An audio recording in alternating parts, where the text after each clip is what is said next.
아살라무 알레이쿰 와라흐마툴라히 와바라카투. 반갑습니다. 이전 강의에 이어서 이번에는 거래에 있어서 우리 무슬림이 갖추어야 될 품성에 관해서 논해 보도록 하겠습니다. 자, 이슬람에서 강조하는 거래에 있어서 품성은 페이지 180쪽부터 181페이지까지 나와 있는데요. 첫 번째 제시된 것이 책임의식입니다. 자신이 맡은 책임은 반드시 다 끝내는 그런 책임의식. 그래서 책임의식과 관련해서 한마디께서 말씀하시기를 책임의식이 없는 자는 신앙이 없도다. 그렇게 말씀하셨습니다.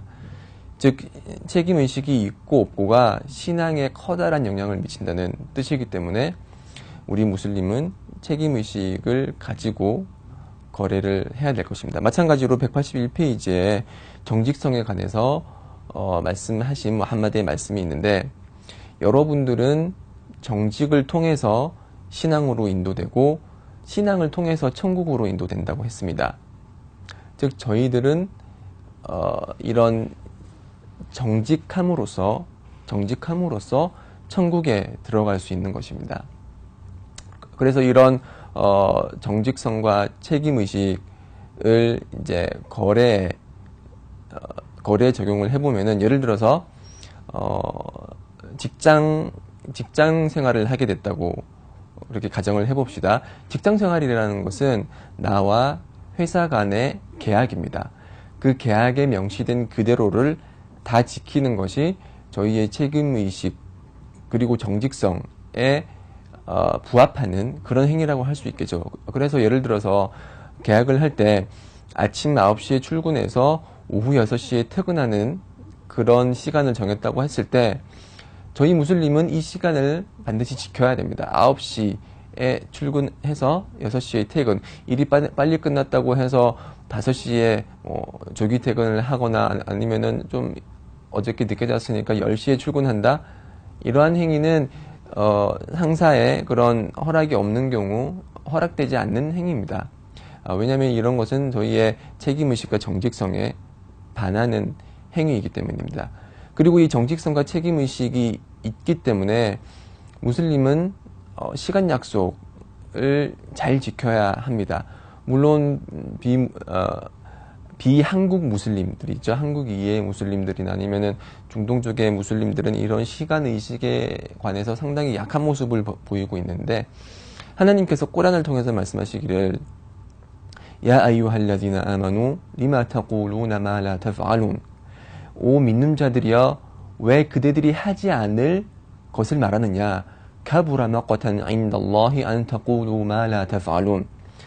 그대들이 하지 않을 것을 말하는 것은 하나님 앞에 있어서 아주 커다란 혐오스러운 것이다. 그렇게 말씀하셨습니다. 하나님께서 예를 들어서 저희가 그래 내가 오늘 아침 9시에 나타날게 라고 얘기를 했어요. 그렇지만 아침 9시에 나타나지 않고 10시에 나타났어요.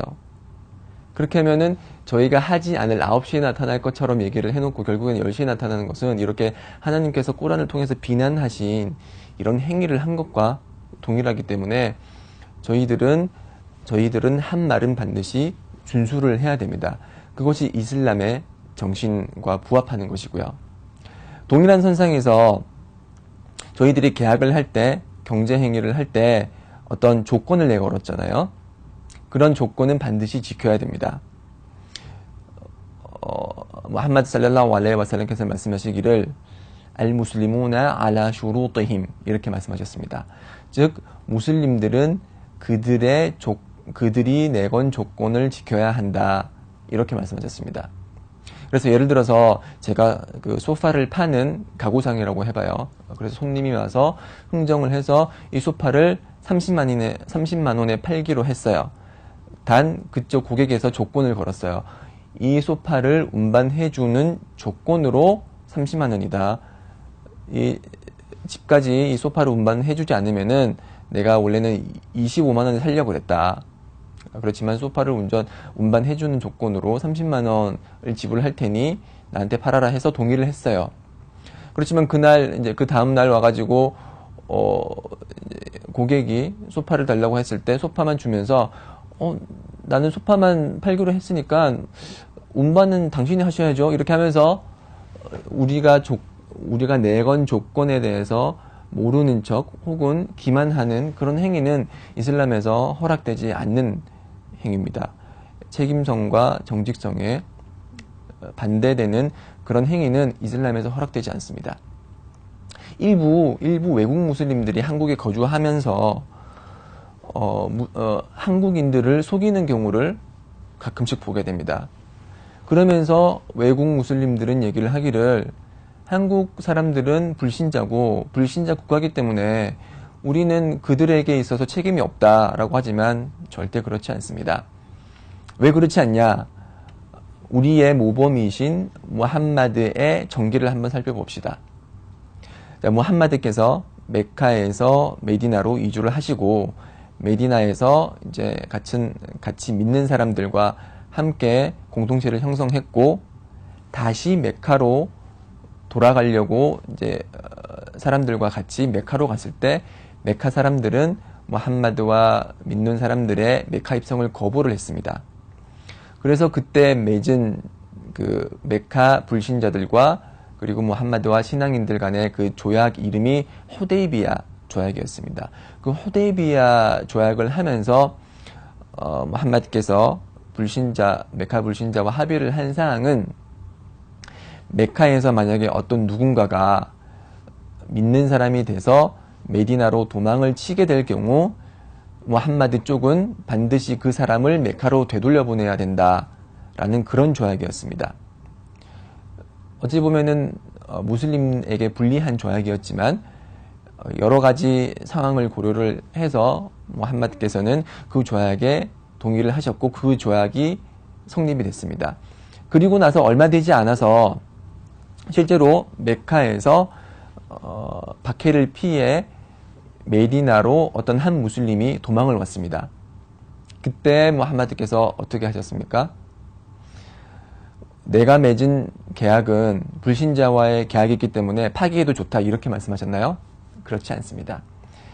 그 무슬림에게 우리가 그때 무함마드께서 맺은 계약을 설명을 하면서 이러하기 때문에 너는 반드시 메카로 돌아가야 된다 이렇게 말씀하셨습니다. 그래서 결국에는 그 무슬림을 메카로 돌려보냈습니다. 한번 생각해 보십시오. 메카로 도망간 무슬림, 메카에서 도망간 무슬림을 다시 메카로 돌려보냈습니다. 그 무슬림의 생명이 위협받을 수 있는, 안전이 위협받을 수 있는 그런 상황임에도 불구하고 그리고 불신자와 맺은 계약임에도 불구하고 무함마드께서는 그 계약을 성실히 수행을 하셨습니다. 그 얘기는 뭐냐면은 무슬림은 무슬림들 간의 계약이나 교류뿐만이 아니고 비무슬림들 간의 계약과 교류에 있어서도 그들과 맺은 계약을 준수하고 정직과 성실성으로 그들과 함께 해야 된다는 것입니다. 자, 외국 무슬림들이 한국으로 들어오면서 맺은 대한민국 국가와 그들 간의 암묵적인 계약은 뭐죠? 그들이 한국에 들어오면서 자신의 그런 목적을 달성하기 위해서 한국으로 들어오도록 하는 대신 그들은 대한민국 땅에 해악을 퍼뜨려서도 안 되고 범죄를 저질러서도 안 된다는 것을 한국 국가와 무슬림 간의 체결을 맺은 것입니다. 그런데 비무슬림이라는 이유로 그 체결을 파기한다? 그것은 우리가 가장 사랑하고 우리가 가장 모범으로 삼아야 될 무함마드의 말씀과 언행에 배치되는 행위로서 죄악에 속합니다. 그렇기 때문에 외국 무슬림이 이러한 나쁜 행위를 할 때 우리 한국 무슬림은 그들에게 조언을 줄 수 있어야 되고 왜 이런 것이 이슬람에 허락되지 않는 행위인지 알려주는 것이 필요하다고 하겠습니다. 네, 또 다른 거래를 함에 있어서 무슬림이 갖추어야 할 조건은 성품은 일의 최선을 추구하는 것. 181페이지에 보면 하나님께서 하나님의 말씀을 무함마드께서 전하시고 있는데 실로 하나님께서는 모든 것에 최선을 의무화하셨노라 라고 하셨습니다.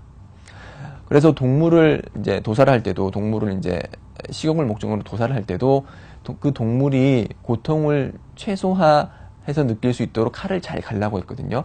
칼을 갈 때조차도 동물 앞에서 갈지 말라고 했어요. 왜냐하면 동물 앞에서 갈면은 그 동물이 저 칼로 나를 베겠구나라고 알기 때문에 동물에게 고통과 그리고 두려움을 심어줄 수 있기 때문에 그런 걸 피하라고 했습니다. 그래서 이런 세세한 동물에 대한 도살조차도 최선을 다해야 되는 것이고, 다른 하디스에 의하면은 하나님께서는 그대들이 일을 할 때 빈틈없이 잘 행하는 것을 좋아하시노라, 이렇게 말씀하셨습니다. 그래서 저희가 일을 할 때 하나님의 사랑을 받기 위해서는 빈틈없이 야무지게 일을 처리하는 그것이 무슬림의 일처리 방식입니다. 그래서 어찌 보면 이거는 장인 정신에 관해서 1400년 전부터 이슬람이 강조를 하고 있던 사항이라고 볼 수가 있습니다. 또 이런 상황은 제가 한국에서 이제 대기업을 다닐 때 그 S 기업이라는 S 모기업에 다닐 때 그들이 항상 강조했던 것은 야무진 일처리였습니다. 자, 1400년 전부터 이런 야무진 일처리를 강조하고 장인 정신을 강조한 이런 이슬람의 메시지를 잘 실천한다면은 우리 무슬림 그리고 이슬람 세계는 지금보다 훨씬 더 발전을 할 수 있었을 것입니다. 물론 물론 한국 무슬림들이 아닌 외국 무슬림들이 이런 이슬람 정신을 제대로 실천하지 않는다고 해서 저희들이 슬퍼할 필요는 없습니다. 저희 자신들이, 한국 무슬림 자신들이 이러한 메시지를 잘 실천함으로써 좋은 공동체 그리고 훌륭한 공동체를 형성해 나가면 될 것입니다. 네, 지금 여기까지가 제가 알아본 거래에 있어서 무슬림들이 갖추어야 될 품성에 관해서 알아봤습니다. 자, 그러면은 여기 경제활동은 여기까지 제가 설명을 드리고요. 그 다음 먹거리와 마실거리 제8장에 대해서 논의하도록 하겠습니다. 저희들이 매일같이 먹고 마시기 때문에 이 먹거리와 마실거리에 대한 설명이 중요하다고 할 수 있겠는데요. 계속 청취를 해주시길 바랍니다. 그럼 제8장 먹거리와 마실거리 강의에서 뵙도록 하겠습니다. 살라무 알레이쿰 와라흐마툴라히 와바라카투.